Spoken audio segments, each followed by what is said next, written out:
People make decisions based on emotion more than logic. If you want to influence someone, speak to what matters to them personally.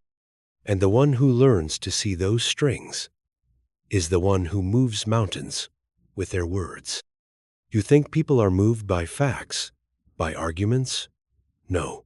People say yes for reasons they can't explain. They agree with what they feel safe around.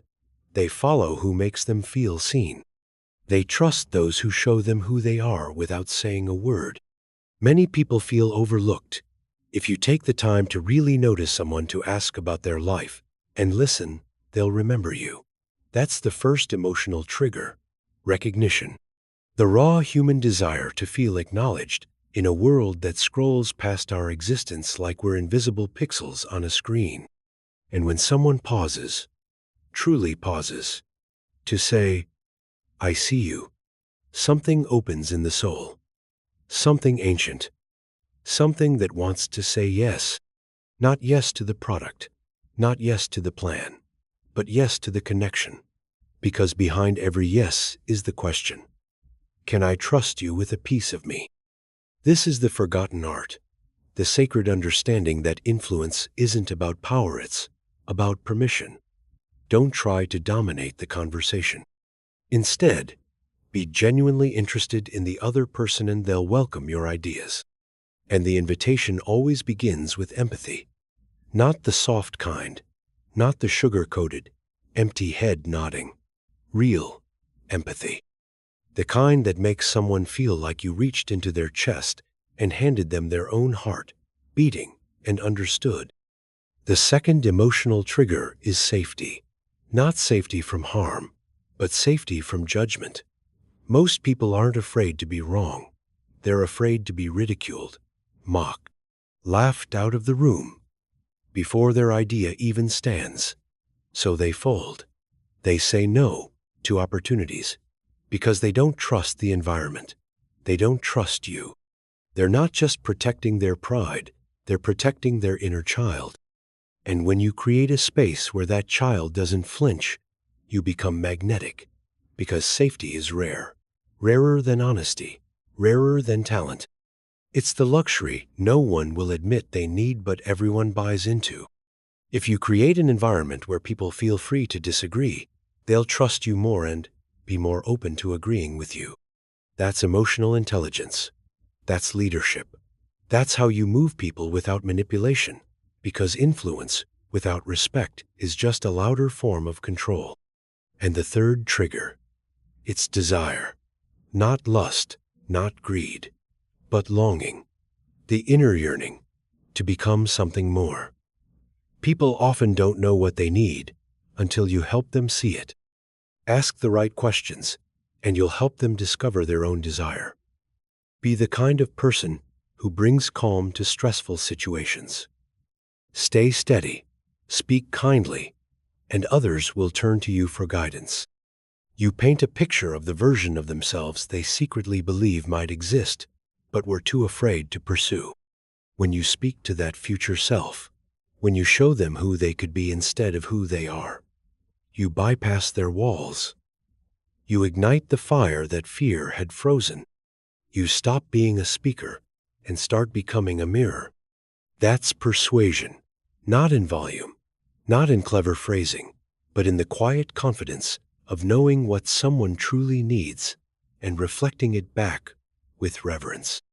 Dale Carnegie said, "Our thoughts make us what we are."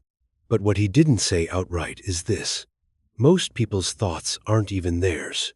They're borrowed, planted, inherited, shaped by voices that shamed them, not shaped them. Which brings us to the fourth emotional trigger, autonomy. People say yes when they feel they are choosing. Not when they are coerced, not when they're tricked. You must let people believe no, that their decision is their own. And here's the paradox. The more you let go of the need to convince, the more convincing you become. Because people can smell desperation. It's the stench of control. It kills persuasion. It suffocates connection. But when you show up with calm, radiant certainty, when you detach from outcome and trust that the truth will do its work. That's when the yes comes, not from fear, but from alignment. Because influence born of alignment always lasts longer than influence born of pressure. The fifth emotional trigger is relevance. People don't say yes to what's important. They say yes to what feels personal, to what touches their immediate reality. You could have the cure to their problems, but if you speak in generalities, you'll lose them. You want to speak to the soul. Speak to their moment. Speak to the question that's been haunting them, the pain they don't have words for, the burden they haven't even admitted to their closest friend. When your words feel like they were stolen from the pages of their private journal, that's when they lean in.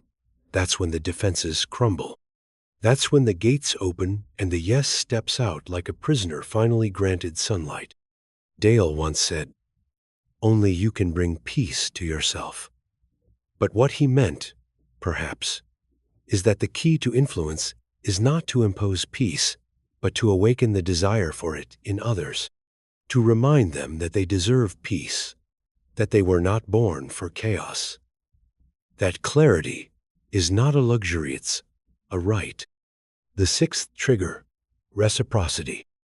Not in the transactional sense, but in the emotional sense. We give to those who've given to use, especially when what they've given is intangible. Give someone your attention, and they'll give you their loyalty. Give them understanding, and they'll give you trust. Give them hope, and they'll give you a piece of their story. It's not about giving everything away. It's about offering enough of your heart that they know you're not playing a game. You're not here to win, you're here to connect. And that's what people say yes to. Not charisma, not cleverness, but sincerity. The real kind. The kind that doesn't hide behind a performance. You can fake everything else, but you cannot fake being present. Finally, the seventh emotional trigger, belonging. Because every yes is also a silent question. If I say yes to this, will I still be loved? Will I still belong? People are terrified of standing alone. And most of the time, the only thing keeping someone from stepping forward is the fear that no one will walk with them. So if you want their yes, walk with them. Not ahead, not behind, with. That's how you change hearts. Not by standing on a pedestal, but by standing in the mud with them. People don't need perfection. They need proximity. They need to know you've been through it. You've hurt. You've questioned. You've doubted. And yet, you've emerged. Not superior, but available. Not flawless, but faithful.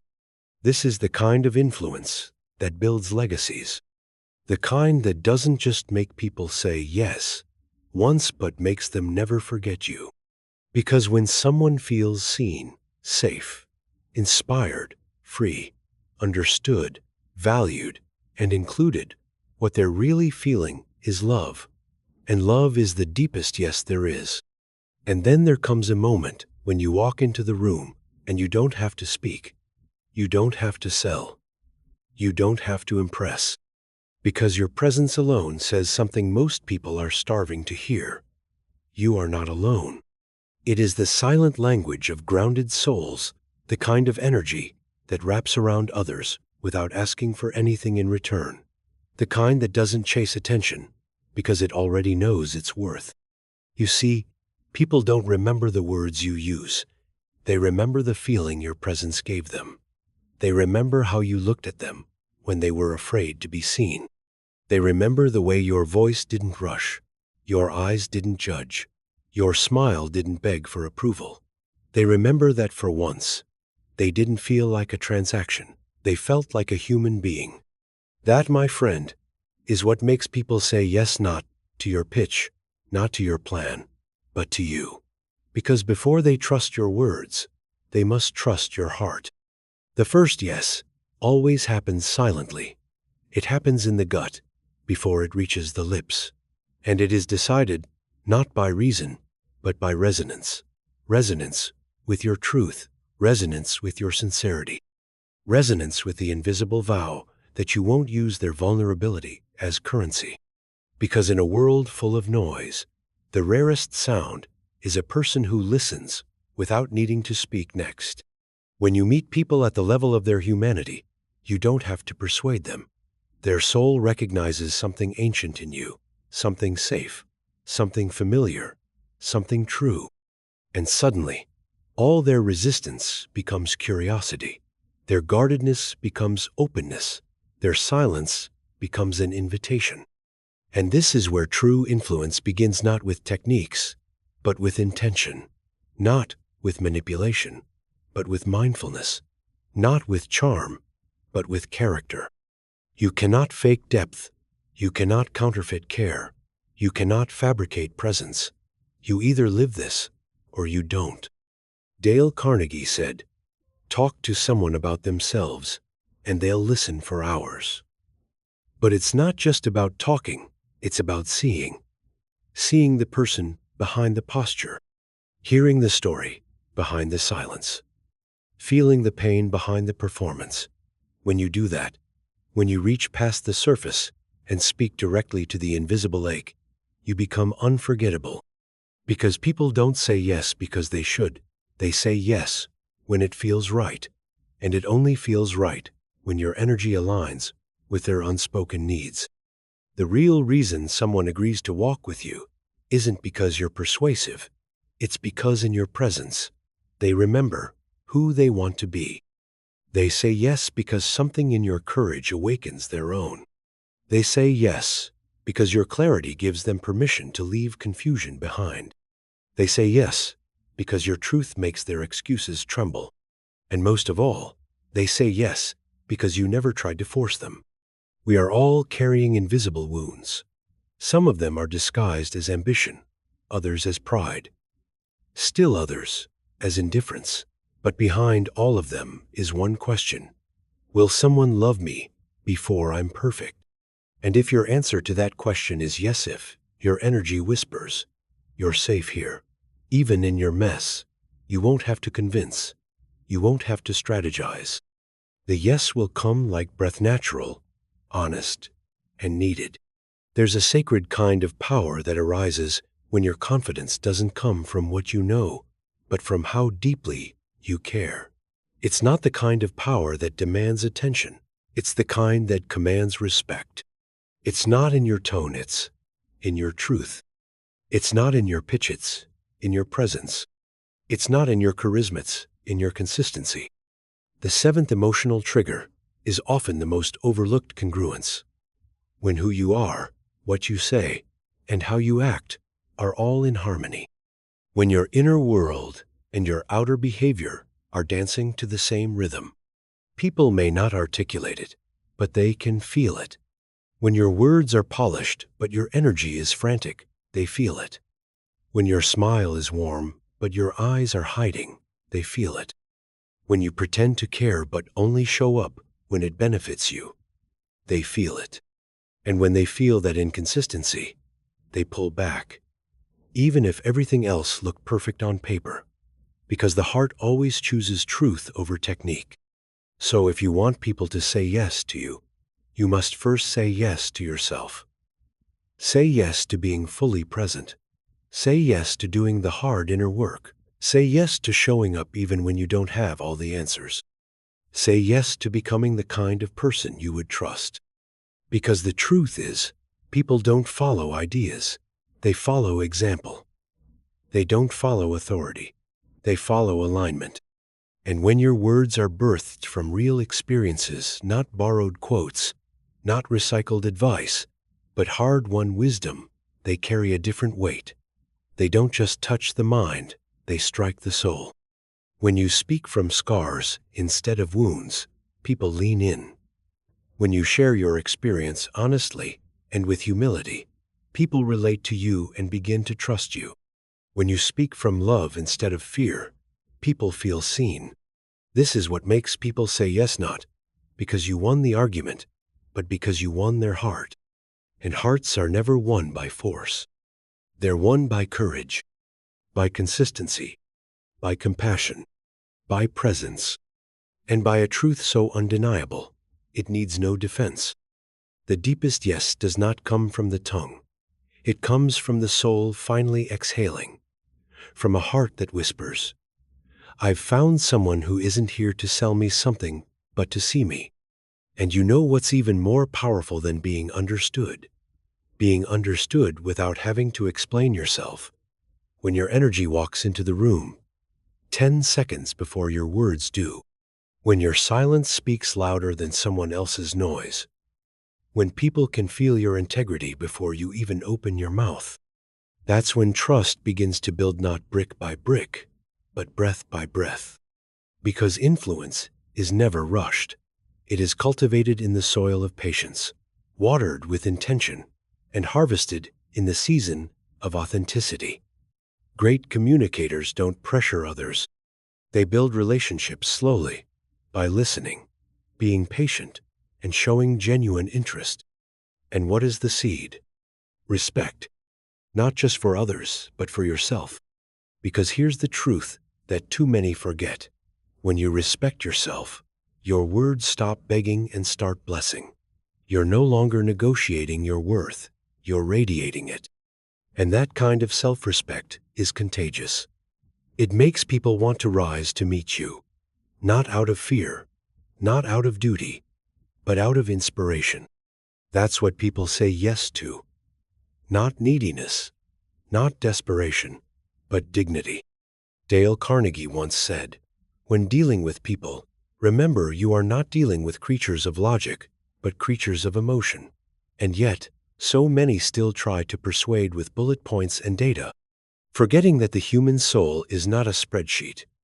It is a storm of longing, memory, fear, hope, shame, and desire all tangled into one fragile heartbeat. You want someone to say yes? Don't just offer them a solution. Offer them relief. Relief from feeling unseen. Relief from confusion. Relief from the burden of pretending. Relief from a world that has taught them to shrink. And sometimes, that relief doesn't come in the form of the perfect sentence. Sometimes, it comes in the pause between your words, in the calmness of your tone, in the sincerity of your posture, in the way you don't flinch when they reveal something vulnerable, in the way you don't try to fix them but instead stay with them. Because staying is one of the rarest forms of influence, and one of the most powerful. It says, "I'm not here just for the outcome, I'm here for you." The greatest emotional trigger is presence. Pure, undistracted, wholehearted presence. Because when someone gives you that, the yes becomes inevitable. Not because they're persuaded, but because they're moved. And people don't remember persuasion. They remember movement. They remember the moment they felt seen for the first time in a long time. The moment your words echoed something they didn't know they were desperate to hear. The moment they felt something click into place inside their chest. That's not sales. That's soul work. And it's available to anyone who's willing to slow down, pay attention, and lead with sincerity. Because here's what most people get wrong about influence. It's not about what you want from people. It's about what you're willing to give without expecting anything in return. Give your presence, your curiosity, your attention, your kindness, your truth, not as tools of manipulation, but as sacred offerings. Because people can tell the difference between generosity and strategy. They can tell when your smile is real, when your eyes are really looking, when your compliments aren't currency. They can feel when you're rooted, and they can feel when you're pretending. So root yourself in values, not tactics. Root yourself in truth, not performance. Root yourself in humanity, not hustle. And from that place, speak. Because when you do, you won't just influence people. You'll transform them. And in the end, that's the real victory. Not the yes itself, but what the yes makes possible. The freedom it unlocks. The healing it starts. The courage It ignites. You don't need to impress anyone. You just need to be so deeply yourself that others remember who they are. That's the ultimate emotional trigger, resonance. When your life sings a note that wakes up the forgotten music inside someone else, keep walking in that truth. Keep speaking with that fire. And watch how the world leans in, not because it has to, but because it wants to. Because the yes that changes lives never sounds like a loud agreement. It sounds like a quiet surrender. It's not shouted, it's breathed. It's not forced, it's felt. And the people who can create that space, that sacred invitation to say yes, without fear, without pressure, without loss of self, they are the ones the world quietly follows. Not because they demand it, but because they deserve it. The truth is, most people aren't waiting for answers. They're waiting for honesty. They're waiting for someone who isn't reading from a script. Someone whose words aren't dressed up in strategy. Someone who speaks from the scar, not the theory. From experience, not ego. Because influence isn't about being impressive. It's about being real. And realness is magnetic. You don't earn trust by being flawless. You earn it by showing up the same way every time. Honest, steady, and respectful. Not loud, not flashy, just deeply consistent in your presence, in your values, in your energy. People say yes to consistency because in a world full of instability, the person who shows up with the same calm, the same kindness, the same grounded presence becomes a lighthouse. And lighthouses don't move. They don't chase ships. They stand, and they shine, and in doing so, they guide. That's the essence of the seventh emotional trigger. Be the kind of person whose very presence guides others back to themselves. Because people don't follow those who are always right. They follow those who make them feel safe to be real. You must become the quiet in their storm, the clarity in their confusion, the warmth in their cold room. That's how you earn the yes. Not in the moment you ask for it, but in all the moments before that, where you chose presence over pressure, humility over hype, and sincerity over strategy. Most people aren't waiting for another pitch. They're waiting for someone who reminds them of who they are.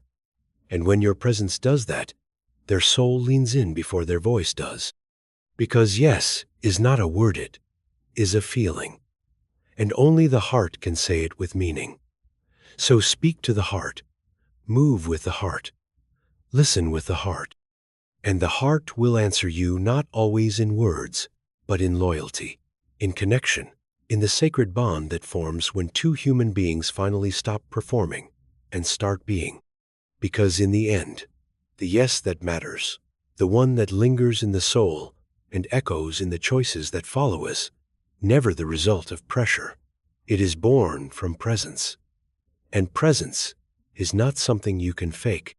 It's not something you can memorize or rehearse. It is the slow accumulation of every moment you chose truth over image, compassion over control, understanding over assumption. It is the quiet power of someone who has learned to listen so deeply. They no longer listen just to reply. They listen to receive not only the words, but the silences in between. To hear not just what is said, but what is meant. That kind of listening doesn't come from training, it comes from transformation, from walking through your own pain without hardening, from being disappointed without becoming bitter, from being ignored without becoming invisible, from holding your dignity while the world tried to auction off your worth. And when you've lived, that truly lived it, you become the one others say yes to, not because of what you offer, but because of who you are. That is the trigger they never teach in textbooks. The one rooted in soul recognition. Because sometimes the most powerful influence comes not from clever persuasion, but from quiet alignment. From a life that whispers, I know what you're carrying, and I'm not here to add to the weight. Most people don't want to be convinced. They want to be understood. They want someone to say, "You don't have to explain. I get it. I've been there, and I'm still here." That's when defenses fall. That's when the truth gets invited in. Because no one opens their door to someone who kicks it down. But they will unlock it gladly for someone who knocks with humility, with warmth, with patience, with the tone of a person who isn't here to conquer, but to connect. That's what makes the yes real. Not loudness, not logic, not control, but connection. The kind that makes people feel safe enough to be seen, strong enough to speak, and worthy enough to be heard. And when you give that kind of experience to someone, they won't just say yes to your words, they'll say yes to your presence. They'll follow you, not because they have to, but because in following you, they are actually returning to themselves. And that is what real influence does. It doesn't steal the spotlight. It hands it back to the person in front of you. It doesn't try to make them feel small, it shows them the height they forgot they had. It doesn't manipulate emotions, it awakens honesty. The truth is, you don't need to be impressive to be influential. You just need to be integrated where your voice and your values are one, where your outer words match your inner world. Because nothing earns trust faster than congruence, and nothing repels it faster than performance. People can sense when your kindness is currency, when your compliments are calculated, when your interest is actually a setup for a sale, and they withdraw not because they don't like you, but because they no longer trust themselves around you.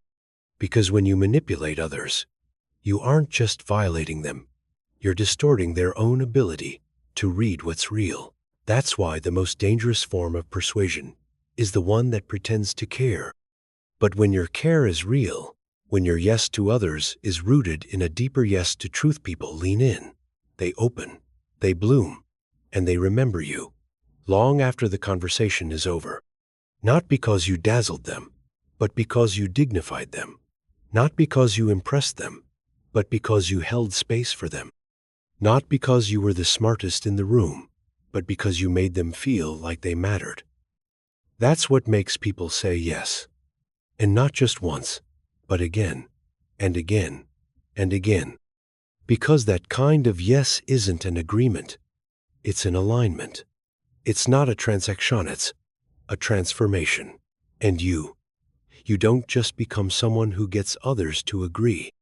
You become someone who helps them remember. Remember who they are. Remember what they believe.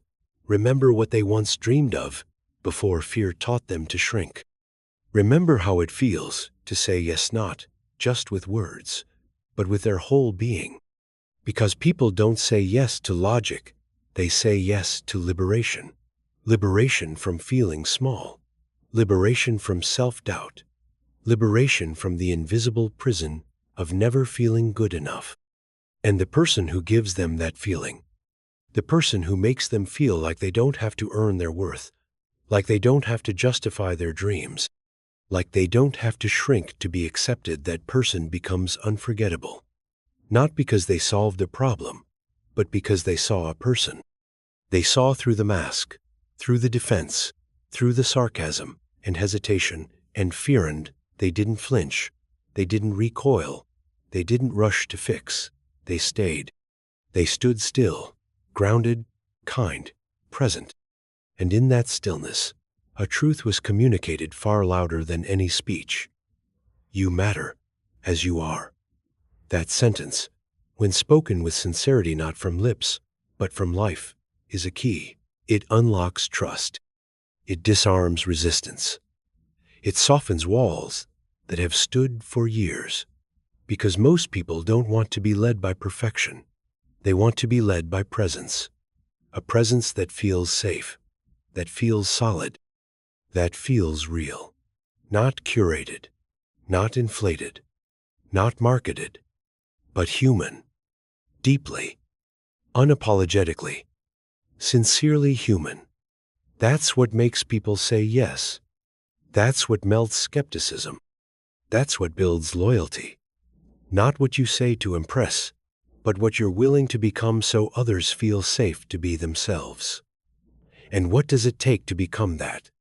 It takes radical self-awareness, relentless integrity, deep empathy. It takes walking into every room without needing to dominate it. It takes giving without keeping score.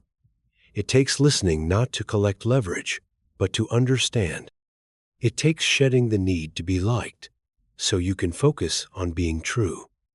Because when your energy is true, you don't have to say much. People feel it, and they respond with their own truth. That's where the real yes lives. Not in persuasion, but in permission. You give people permission to be honest, to be real, to say what they actually mean, without fear of being punished for it. And in that sacred space, people bloom. They rise. They reconnect with the part of themselves they've hidden for too long. And you become a mirror, not a megaphone. You reflect their value. You don't have to shout it. You embody it. You don't have to force anything, because your presence already speaks what their soul has been longing to hear. You're not broken. You're just waiting for a place safe enough to be whole. And when you become that place, when your energy becomes that safe space, people say yes without even realizing they've said it. Their posture softens. Their breath deepens. Their resistance fades. And what's left is something rare, something real. Trust. And trust earned, not asked for. The most powerful persuasion on earth. So in the end, it was never about saying the right thing. It was about becoming the right presence. It was never about outsmarting people. It was about outloving their fear. It was never about tricks or tactics. It was about truth, standing tall in its own silence, unshaken, unmasked, and utterly sincere. Because people don't follow words, they follow energy. They follow depth. They follow the ones who make them feel safe to feel again. And when you become that kind of person, not just in your moments of performance, but in your quiet moments, when no one's watching, your life itself becomes an invitation to rise, to open, to trust, to say yes to themselves. That is the real art of influence. Not to collect followers, but to awaken leaders. Not to manipulate choices, but to remind people they have one. Not to steal the spotlight, but to hand someone the mirror and whisper, "There you are. I've been waiting for you." And if even one person feels more whole, more seen, more human, because they crossed paths with you, then you've done more than persuade. You've healed. You've disrupted the noise of the world with the clarity of a soul that refuses to play small. That's the kind of yes the world needs. Not the one that pleases, the one that liberates. So become it, live it, speak it, and let the world answer you back, not with applause, not with attention, but with the sacred, unshakable yes of the heart finally remembering its own voice.